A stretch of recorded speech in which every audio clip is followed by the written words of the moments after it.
ಇಂದು ನನಗೆ ಡೆಂಗ್ಯೂ ಬಂದಿದೆ. ಯಾವಾಗೋ ಏನೋ ಒಂದು ಸೊಳ್ಳೆ ಕಚ್ಚಿದೆ. ನಾನು ಏನು ತಪ್ಪು ಮಾಡಿದೆ? ನನಗೆ ಯಾಕೆ ಈ ಡೆಂಗ್ಯೂ ಬಂದಿದೆ?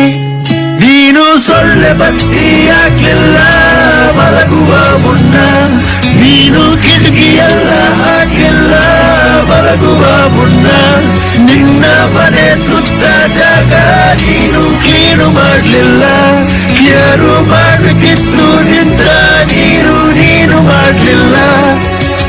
ನನಗೆ ಯಾಕೆ ಡೆಂಗ್ಯೂ ಬಂದಿದೆ? ಈಗ ನನಗೆ ಅಂತ ಸಿಕ್ಕಿದೆ.